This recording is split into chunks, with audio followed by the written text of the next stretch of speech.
This episode of History Saver is brought to you by Addressing Gettysburg. Addressing Gettysburg is a podcast that shares great experiences, quality programs, awesome guests, and is a welcoming community for all who love Gettysburg. So join in with host Matt Callery and find out why Addressing Gettysburg is one of the top-rated podcasts online today. You can find them on Apple Podcasts, Stitcher, Castbox, Podbean, Google Podcasts, TuneIn, and on Instagram, Facebook, and of course, right here on YouTube. So check out Addressing Gettysburg today, where history is not boring. Thank you to Addressing Gettysburg for sponsoring this video. You're listening to Addressing Gettysburg.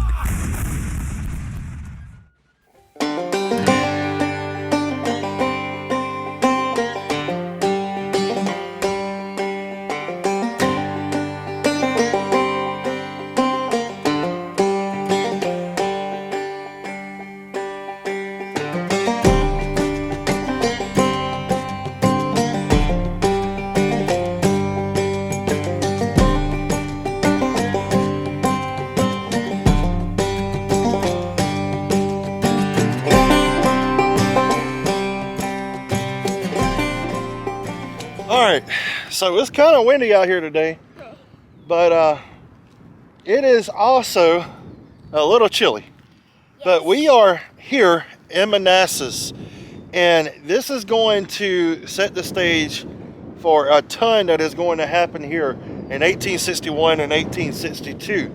Now, we're not going to cover the battle from start to end and all of that, just because this is two battlefields in one, so it makes things a little bit tougher here. So we're going to go around, we're going to take a look at some of the sites, we're going to explain the sites as we come to them. If you guys want to learn more about the First Battle of Manassas or Second Battle of Manassas, you can visit the American Battlefield Trust or Emerging Civil War. They've got some great books that will help you tour the battlefield and tell you the history of the battle so you can understand it. So today what we're going to do is we're going to walk around the battlefield of Manassas. We're going to tour it around a little bit. We're going to tell you about each spot as we come to it and about what you're looking at, maybe give you some background information on it so you can better understand what you're looking at. But this is pretty cool, and I can't help but say I can see Jackson there standing like a stone wall. We'll see that in just a bit. But let's take a look around the Henry Hill Visitor Center here outside of the grounds, because there's a lot to see right when you get here. This is going to be one of the most important parts of the whole battlefield. This is Henry Hill. So let's get to it. Let's take a look at it. I'm going to turn you around, get the camera off of me, maybe put the camera on somebody that looks a little bit better than me. And I'm going to let you see the battlefield for yourself. But the first place I'm going to visit here on the battlefield is a place I have wanted to see for basically my entire life. This is a very neat story of the battle here at Manassas, and it's pretty neat to take a look at. And this is Henry Hill. So if behind us, or in front of us rather, you can see the Henry Hill home. This is a reproduction. There are several photographs of the original home. The original home was pretty much destroyed during the battles here at Manassas, but it is a reproduction. It is about 9 foot away from the original foundation of the original Henry Hill home. But this is going to be a very vital part of both battles here, especially the First Battle of Manassas. And they have a neat interpretive plate that's going to help us depict what we're looking at here, because this battle can get really confusing with two battles raging in the same spot. And these fields right around us are going to be the scene of carnage on July the 21st, 1861, when Union and Confederate troops, still green on both sides, they have never experienced a major battle before. You've got civilians that's actually coming out here seeing this as type of a show. They're going to be on the hillside up here. They're going to be watching the battle like it's a theater performance until they find out it's not a theater performance. This is life or death, and this is going to be a lot more bloodier and chaotic than what people expect. You're going to have Union and Confederate troops clash here during the first major land battle of the Civil War, the First Battle of Manassas, First Battle of Bull Run. And it's going to be the heaviest and most sustained fighting occurring in this ground that's going to result in 5,000 American casualties. Now, like I said, few had anticipated that the devastation and ruin of this war would bring a lot within the next 4 to 5 years. Now, inexperienced soldiers on both sides were both saying we're going to get a swift victory. They thought this was going to be a one and done type of deal. Well, it was not. It would go on for 4 years more after this battle. And this is going to be the scene of that chaotic fighting. And here you can see cannons mounted along the ridge here behind the visitor center, which is just right here to my left. And as we walk over here, you can see for yourself the terrain. The terrain is always what speaks to you on the battlefield. And here it's rolling hills, and this is a bit of high ground, and I got a pretty good view of the entire battlefield and terrain around me. So that tells me this was a formidable artillery platform. This was going to do its job and do its job pretty well. And that is the reason why you see the artillery here as it is now. Now the Union is going to bring a big gun called Long Tom in with them as they start moving in to the area of Manassas in July of 1861. And that gun is going to be, it's going to be a beast.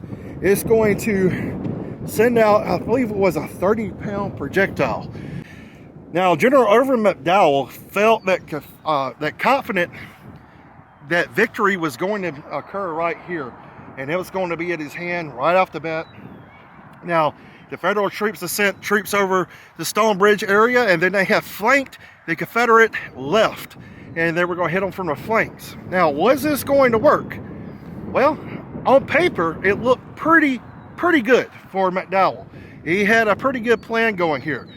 Now, 18,000 troops were at or en route to the front. Confederate resistance on Matthews Hill had collapsed, and after a 2-hour delay to reorganize his available men, the Union commander is going to turn his attention to pressing the retreating foe, and he will only to occupy the ground we're on now with artillery, which is Henry Hill. Now, if you look around again, you can see the type of terrain we're looking at. You cannot understand the terrain of a battlefield. You can't understand a battle until you stand on the terrain. Now, where this artillery is, if I look just to the north of this artillery, I've got a really good view of the ground here. It's rolling terrain, much kind of like Gettysburg in a way in some spots, and it's going to offer cover to men. If you could see in the distance where my finger's pointing, that is a hill. Over that hill, I cannot see. So that's going to tell me that's going to offer the troops on the other side of that hill some good cover. But this artillery platform, I've got a view way out probably 500-600 yards. And that is pretty much what McDowell is going to see here. Now, he's going to direct 2 artillery batteries, 11 guns total, that is going to occupy this high ground. The battery commanders protested the lack of infantry support.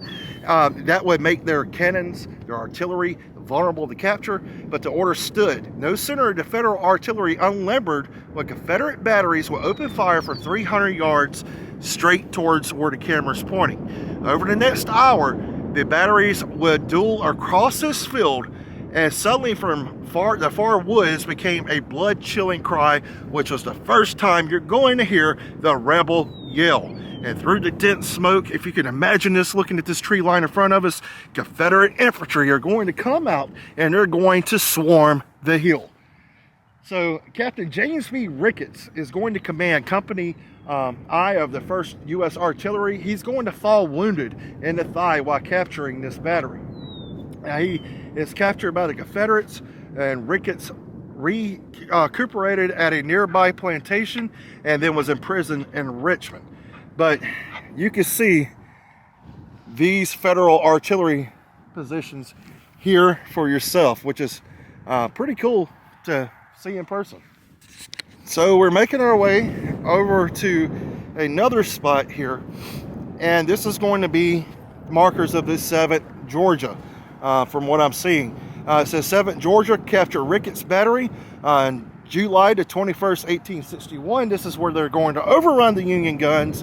And here are veterans of the 7th Georgia Infantry in 1905. So these are the guys who's going to do this action right here.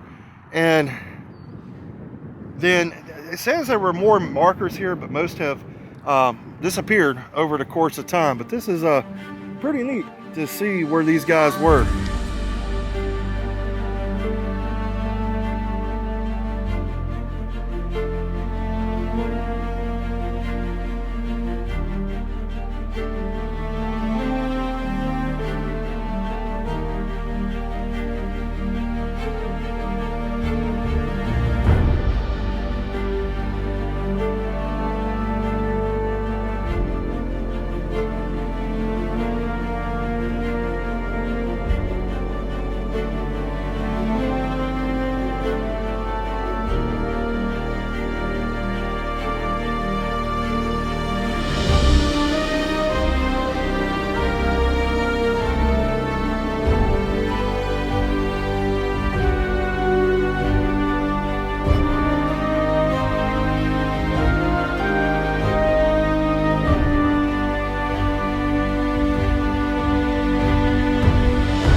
So we're right here in front of the Henry Hill house, and this is still in the position of Ricketts Battery here right behind the visitor center on Henry Hill.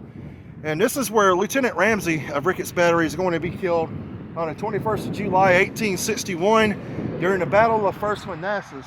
And I keep having to say First Manassas because that way you don't get confused with the Battle of First and Second Manassas, because this battlefield is going to, like I said, entangle itself within two different battles in 1861 and then again in 1862.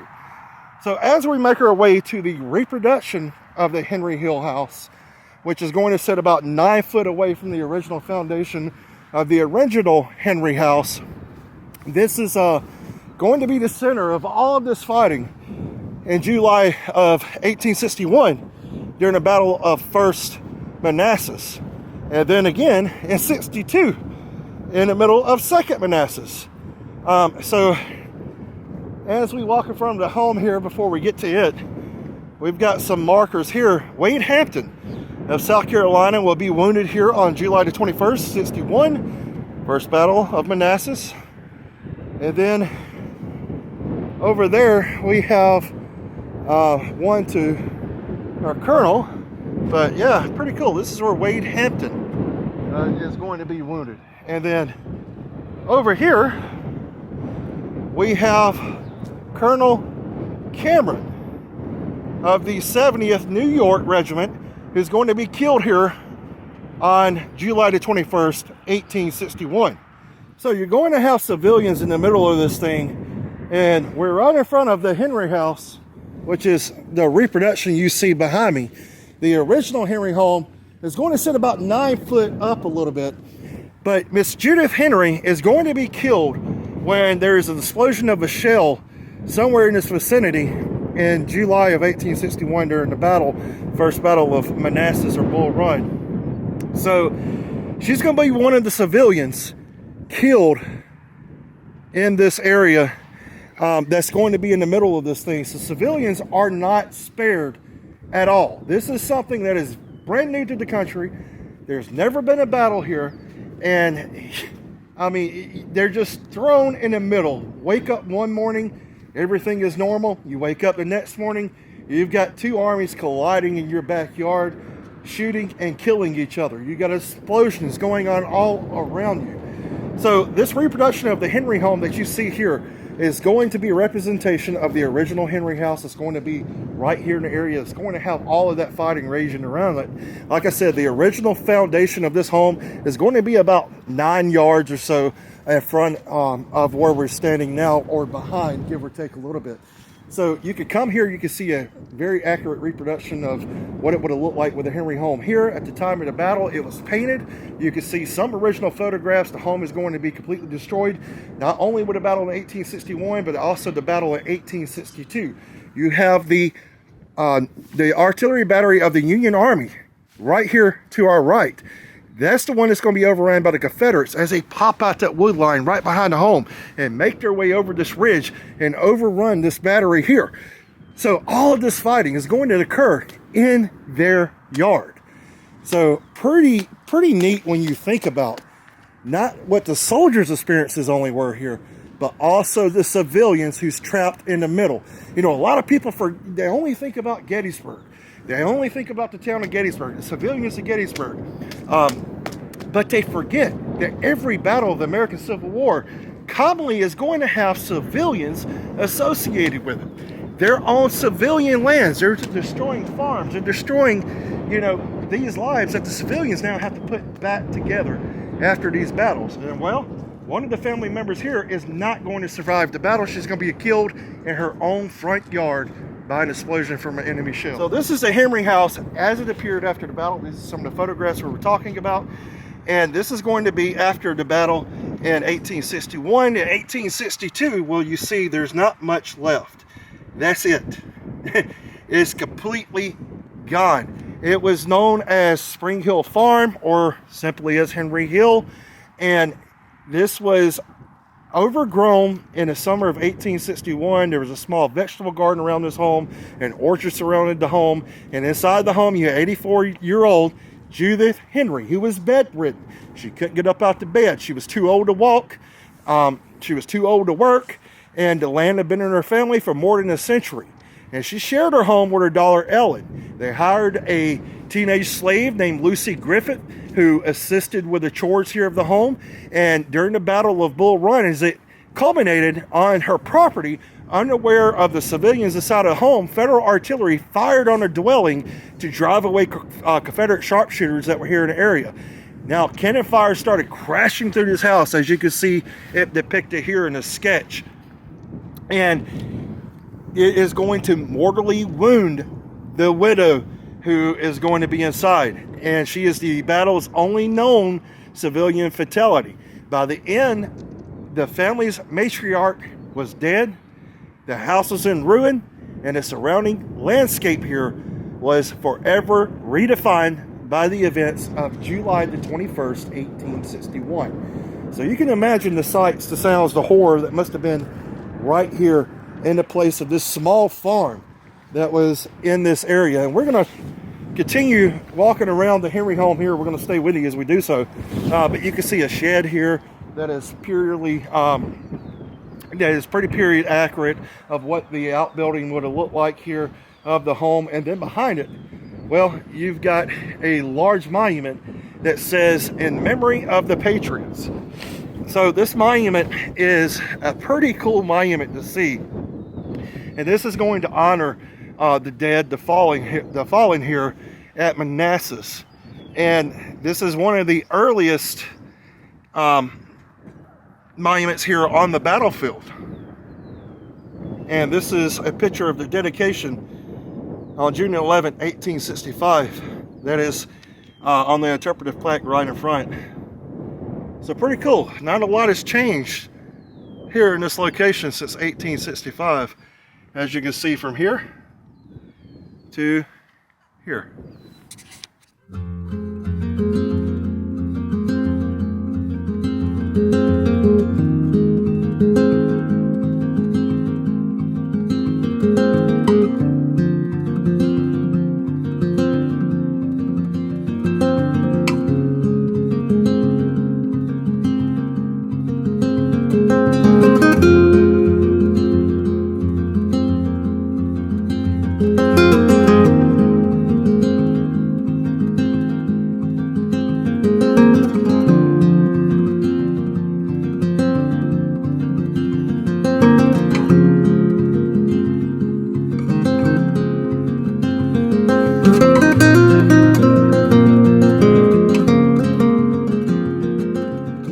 So we're right here by the Henry house, and I just noticed this marker, and this is something I didn't even know. Okay, so I'm learning something new for myself for the first time. There were actually United States Marines here in this position during the fight for Henry Hill, and they would support the batteries of Colonel Charles Artillery, forcing Charles Griffin and James Ricketts, rather, and the battalion endured a galling fire from the opposing Confederate artillery, forcing them to the ground for protection. Union troops soon fell back in disorder. After regrouping near the stone house, the Marines participated in two attempts to recapture the plateau. Although both attacks failed, the conduct of the Marines at 1st Manassas received praise from Union and Confederate soldiers alike. I didn't even know there were U.S. Marines here. I knew there were U.S. Marines during the Civil War, but I did not know that they fought in this battle. So I learned something new here. And the stone house is right over this hill. I can see it from the top of the hill, but I can't see it once I come down, which again is a very cool aspect of seeing the battlefield terrain for yourself. Because as we walk up this hill, and I wanted to show you this when I found that, is that from up there I can see it. As I come down here, which we're just right behind the stone house here, I can't see anything over this little ridge. So if you're an infantryman walking over this, you don't know what's on the other side. And as it's only as you come up this little plateau here that you can see what's going on. And again, I'm gonna keep you with me as we walk, and so you can kind of see it for yourself here. Now we're coming to a little rise on top, and the fields below us are starting to become visible just now. And then we can see the stone house.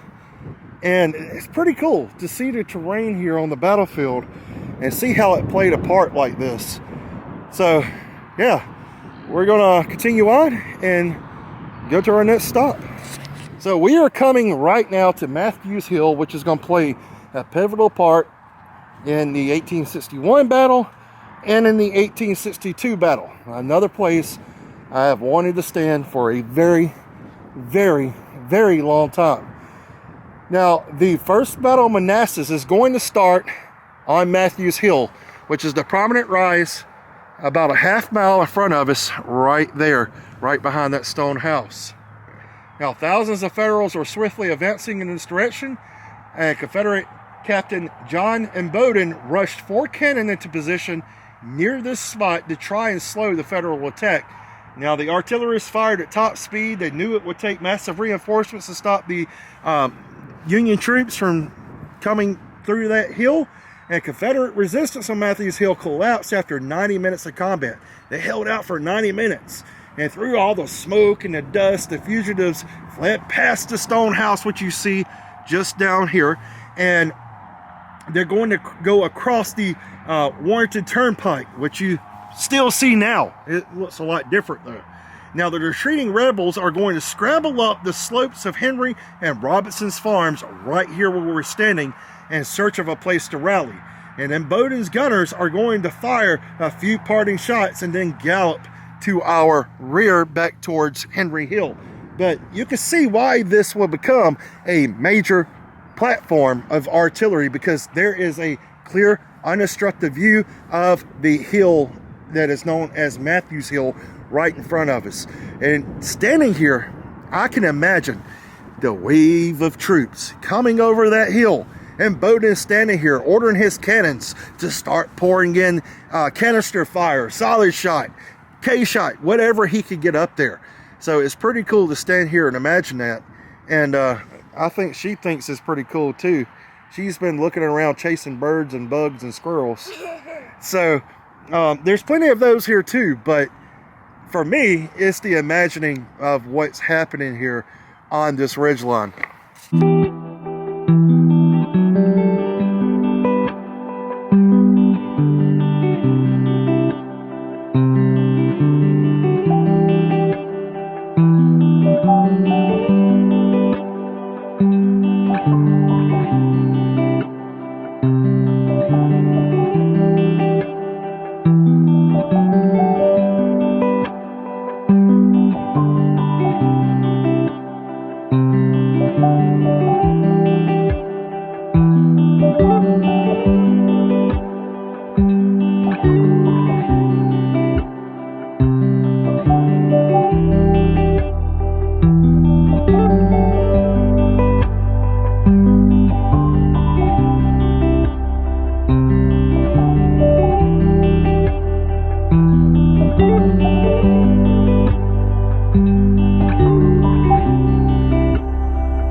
So I'm going to do my best to talk over the wind here, but we're in the spot of the Bartow Monument. Colonel Francis S. Bartow was killed near this spot while leading the 7th Georgia Infantry in a counterattack during the First Battle of Manassas. Now, he was a defender of slavery and states' rights, and he was a Georgia politician, and he was placed in command of a brigade of state troops shortly before the battle here in Manassas. Now, his death here at First Manassas rendered him as one of the South's earliest martyrs. 6 weeks after the battle, the men returned here and commemorated their fallen leader, dedicating a stone shaft on the spot where he fell.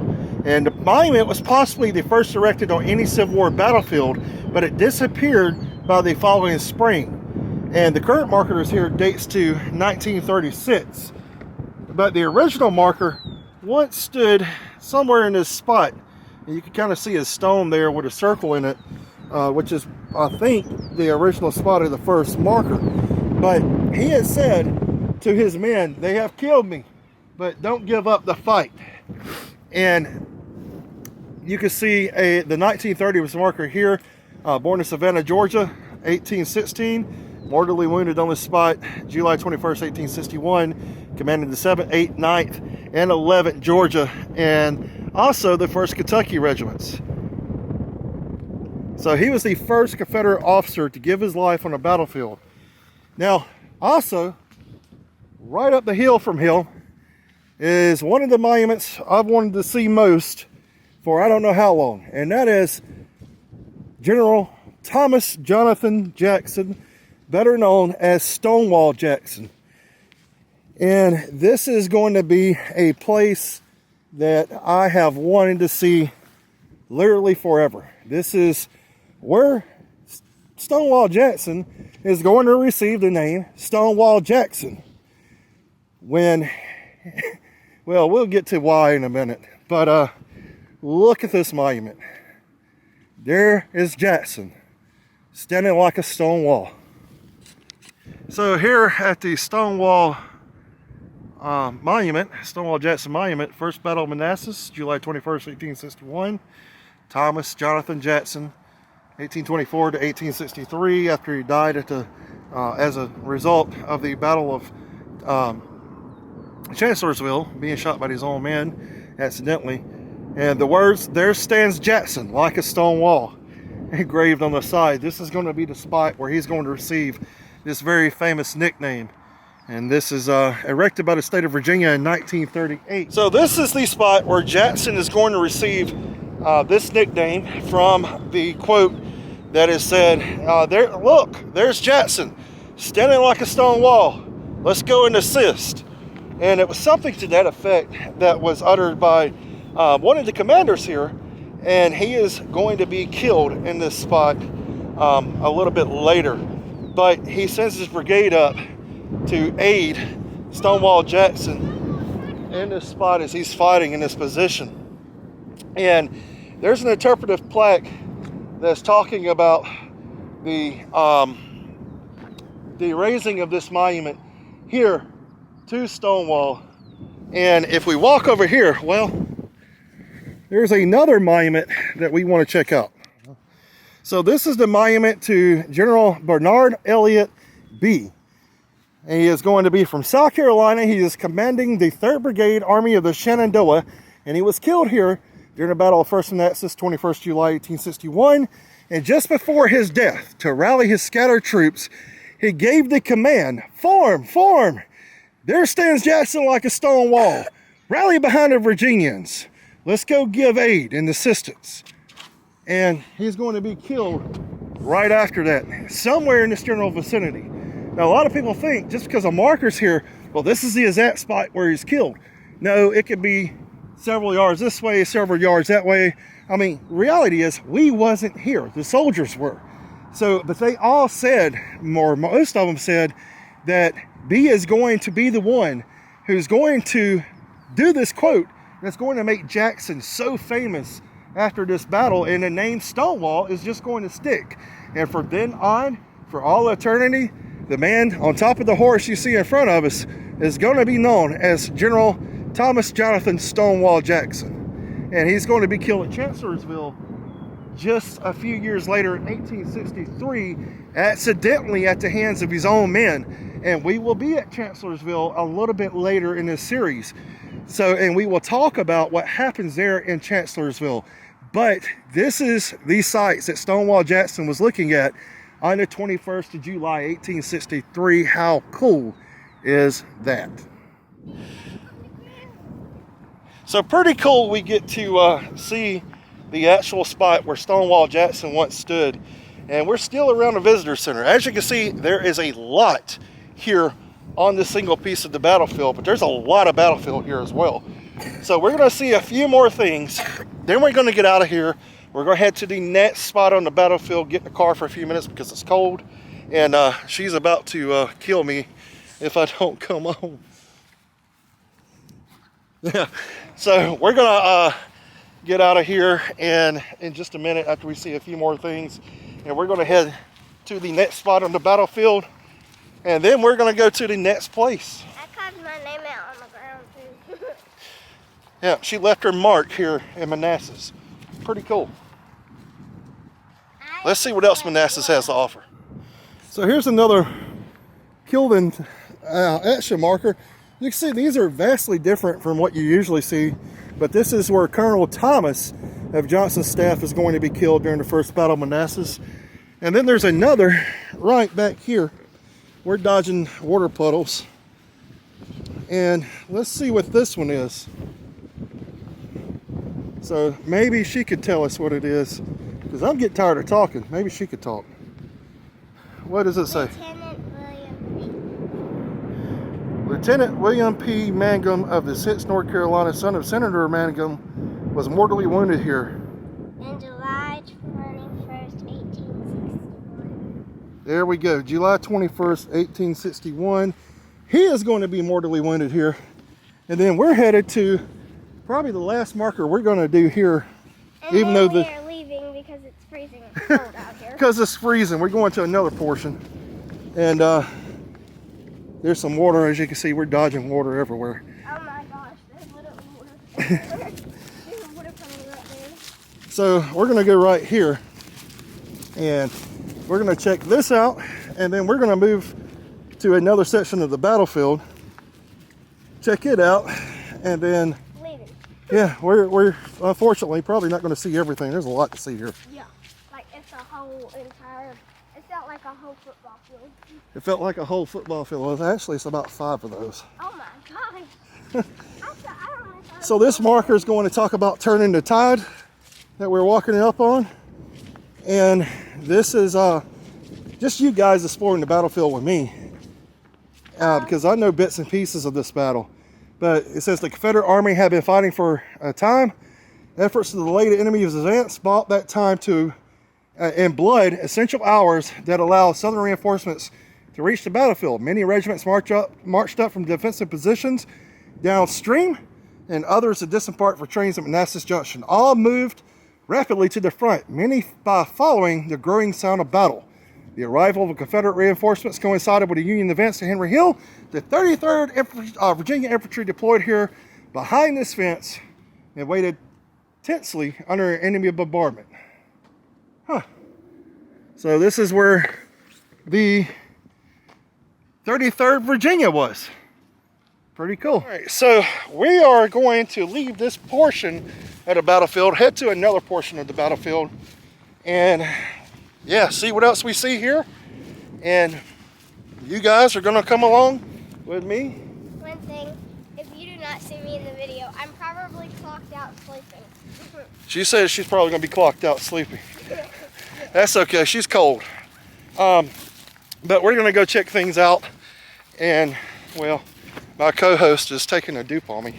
But no, I will never dupe on you guys because I've stayed up for about 15,000 hours a day. So She stayed up for 15,000 hours a day. I can stay up for a long time. And I'm not gonna dupe on y'all. No, she don't. No, I'm not. But we're gonna get out of here. We're gonna go to the next portion of the battlefield. We'll see you guys there. Okay, so we have moved to the location of Stone House here just at the base of Henry Hill and also at the base of Matthews Hill here in Chickamauga. Chickamauga. Listen to me. I'm starting to get all these places mixed up now. Manassas. Here in Manassas. And this is going to be where Pope is going to hopefully, in his mind, run off the Confederates before they could be reinforced by Lee. And they're just on top of the hill you see behind me. So he's wanting to basically attack Jackson and get them off of the positions that they're on. And Pope is going to set up his command, his headquarters, on the hill you see right behind me, right behind the stone house. And there are so many photographs that's taken of this home during the battle of, or the aftermath of the Battle of Manassas here. And this is a place I've wanted to see for years, a long time. And well, I'm gonna show off the home to you. And that on top is gonna be Matthews Hill. That's where you seen earlier. We were just on the ridge right across the pike here, across the road. And that's where we were earlier, looking at Matthews Ridge in this position right behind me. And over there where we were is where the Confederate artillery is going to be set up to, well, cannonade this position here. So this home here is going to be in the middle of all the fighting. And Pope, during the second Battle of Manassas, I should have stressed that earlier, is going to have his headquarters here. During first Manassas, well, it's going to be at the base of Matthews Hill, at the base of Henry Hill, and it's going to be in the middle of this whole whirlwind. Now, you guys may be a little bit disappointed in me because, unfortunately, well, I can't go into this house because they have it closed. Yeah, they don't have enough seasonal workers right now. So that's what I was told by National Park Service staff here anyway. But it's okay. I mean, if you guys are here and it's in season, it's open, go inside. Maybe you can see the carved names in the wall of these soldiers who were once here in this home. But can you imagine the carnage, the devastation, the blood, the amputations, all of the things that must have happened right here in this home? Because it's hard to imagine for us now to know what it was like then. You know, medical advances hadn't been made like they have now during the American Civil War, and they would just cut your arms and legs off, well, right where you're at. And this home would serve as the last resting or final breathing spots, rather, for many of those soldiers from here at First Manassas and Second Manassas. It was used during both points of the Civil War here as a triage hospital, and pretty neat to think about what's going on here as this is sitting in the middle of fighting of both battles. Yeah, pretty neat. So we're going to continue to the next spot on the Manassas battlefield, but if you ever here, you cannot visit without visiting the stone house here and at least getting out, walking around, getting a feel of it for yourself. Let's continue on in the battlefield. We'll see you at the next place. So from right here, before we get out of here, we do have a unobstructed view. If you see the tree there, that's where we were a few moments ago in this episode in the Confederate artillery positions of the First Battle of Manassas. And that's where they're going to be at, is right there where that tree is on top of the ridge, right there on Henry Hill. And from here, well, you can see we're in a valley. We cannot see the top of Matthew Hill, but they can from the top of that ridge on that artillery platform that the Confederates have set up there during the first battle. So you can see what high ground does to make an advantage when you visit battlefields like this, because you're seeing the terrain for yourself.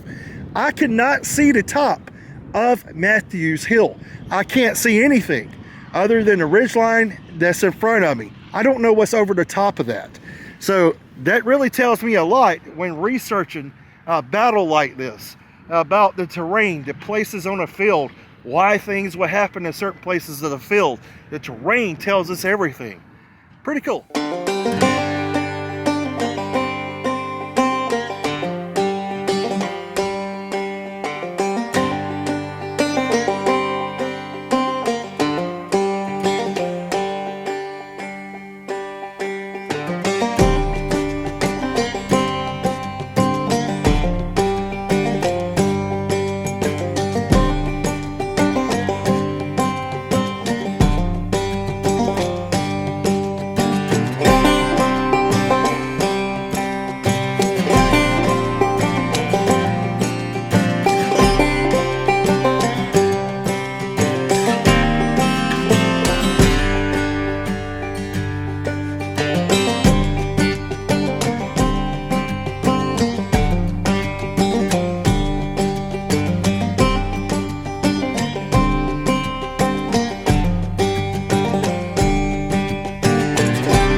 Matthews Hill, and I'm actually in a car because my co-host back here is trying to stay warm for a little while. I want to warm her up, and we've seen Matthews Hill from a couple of different angles, but I want to show you the spot where General Irvin McDowell and his flanking column are going to reach here after 10 a.m. on July the 21st, 61. And progress for them had been slow. They had to come up through wagons of civilians and different terrain features, and I mean, it was just not an easy trek for these guys, and it took them a very long time to get in position. Now, some stopped to pick blackberries, which we'll see that spot a little bit later, and then more than 13,000 Union troops would lag behind schedule, and they would be strung out for around 6 miles. Now, as the head of the column reached Matthews Hill, the rear of the column was still on Warrenton Turnpike east of Stone Bridge, which that's the Warrenton Turnpike there. And upon emerging out of the woods, the Union vanguard collided with Confederate skirmishers on the top of Matthews Hill ahead. And both sides exchanged a brief series of volleys, and soldiers of the 2nd Rhode Island Infantry deployed and started to cross the field toward the crest of the hill. Now, for General McDowell, his chance at surprise during this battle that he wanted to flank the Confederates was gone. And this is when the first major land engagement of the American Civil War, first big battle, was is at this moment in this general vicinity. Now, there's a 1-mile loop that goes through here, and it starts at the top of the hill ahead of us, and the trail follows the opposing Union and Confederate battle lines, but we don't have time to do it. It takes about 45 minutes to do it, and it's cold, and it's windy, and it's wet today, but we've seen it from a couple of different angles, and this is basically the more important spot that you will need to see here is where this all kicks off. So pretty cool to see it. Alright, so still in the car here, but we are stopping now at Sudley Church. And throughout August the 29th, which is during the Second Battle of Manassas here, Federal troops are repeatedly going to attack Jackson's left flank, and General Macy Gregg, South Carolina Brigade, up under his command, are on a knoll just west of here. In late afternoon, General Philip Kearny's Union Division is going to drive back Gregg's exhausted troops, and their ammunition is going to be depleted.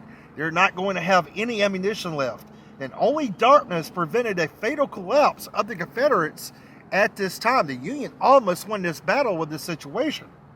Now, meanwhile, unknown to Pope, Longstreet's corps arrived on the battlefield near Grovetown to the south and deployed on Jackson's right flank, and that would overlap the Union left that was exposed beyond the Warrenton Turnpike.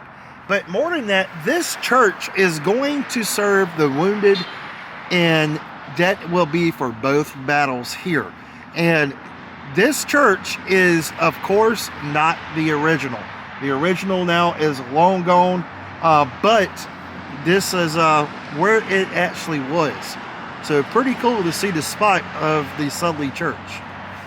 So this area here is Sudley Springs, and this is where a ford is going to be, a very important ford for Pope and his men.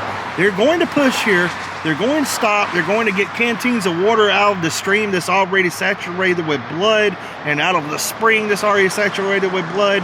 They're going to eat some blackberries, and this is going to slow them down.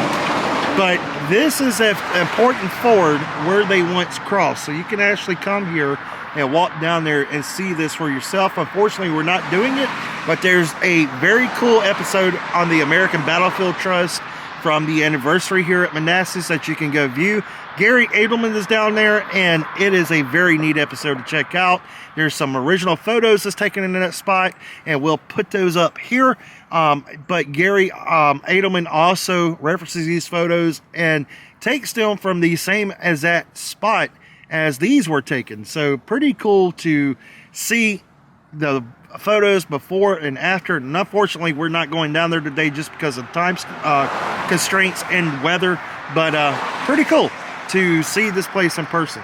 So we are now in the Stone Bridge, or the vicinity of the Stone Bridge, here in Manassas, and this is going to be one of the most important and historic places concerning the First Battle of Manassas, and also some with the Second Battle of Manassas, but mainly we're talking about the First Battle of Manassas here and McDowell's Corps, or McDowell, as he's coming into this area. So we're going to go down, we're going to take a look at the bridge, and with some help from the American Battlefield Trust and Gary Edelman, we're going to see some cool things about this location on the Warrington Turnpike. So we are here at the Stone Bridge in Manassas. Now this is a reproduction of the original Stone Bridge, because you can see what happened to the original Stone Bridge here prior to abandoning the Manassas area. Confederate troops blew up the original bridge in 1862, and the current structure dates to 1884. So during the First Battle of Manassas, this bridge, which was originally constructed in 1825, was carrying the Warrington Turnpike across Bull Run, which you still see the turnpike here. The original turnpike, however, veered off and went over this bridge. And both sides will recognize the importance of this bridge and the importance of the crossing here. And at daybreak on July the 21st, Union artillery were fired to open the shots of 1st Manassas from a ridge that is going to be just to our rear, about 1 mile to a mile and a half. And that is going to signal the start of the battle itself. Now the main Union column they circled upstream, and the plan for the Union general was to have some forces here kind of as a divergence, because he wanted to send a larger part of the Union force around the Confederate left flank, and they were crossed at Sedley Ford, where we just were in this episode, and they were crossed unguarded because there were no troops guarding that ford, and there were a number of fords that ran across the creek here. So we're going to walk down to the bridge itself, give you a closer view of the stone bridge, and talk about its importance a little bit more, and why it was important to the Union Army as well as the Confederate Army at the time of 1st Manassas and of 2nd Manassas. So this bridge is going to see a lot of history in 2 years. It's going to see fighting on July the 21st, 1861, and then again it's going to see it a little over a year in 1862 during the Battle of 2nd Manassas. And be careful if you come here, because this road is very busy. This is the Warrington Turnpike, the original road still today, and yeah, we're right by it, so it's really busy. So this is the modern replacement bridge that was built in the 1880s, and you can see it here. And also you could match up some original photographs that Gary Edelman has completed in this book, Manassas Battlefields Then and Now, about the photographs that's taken here in Manassas. And we're going to pull out some photographs here to show you. So you can see the remains of the stone bridge here in March of 1862. And this is going to be one of the most iconic symbols of Manassas. And then again, you can see its modern representation here from the same angle, which is going to be over to the side here. But if we walk right over this fence right here, and we go to this spot, you're going to be able to see this photo match up perfectly with the original photo and the photo featured in this book. Here's the original bridge, and here's the modern photo that you see there, and it's same as that spot. Now we also have more photographs here that's featured in this book of the bridge from upstream and downstream and what it looked like in this exact location. Okay, so right here you can see a monument. There we go. It's going to be somewhere in this area, and then it was replaced later with a cannon that was again somewhere in this area, and both since have been moved, and now the bridge has been restored to what you see today. So pretty cool to be standing here in Bull Run, and pretty cool to see this place for ourselves. Okay, so this has been Manassas, and not all of it, just a teeny weensy part of it that we've been able to see, but we have had a cool opportunity to actually come here and see Manassas for itself. And the cool thing is as I'm looking down here in the water, I can actually still see what I think is still remnants of the original bridge after it was destroyed. So pretty cool witness to history here. And yeah, this is definitely an interesting place, and it's been a cool episode to do with my co-host right here. Well, we're going to bid you another farewell until the next episode of History Saver. Keep preserving history. Stay safe. We'll see you soon.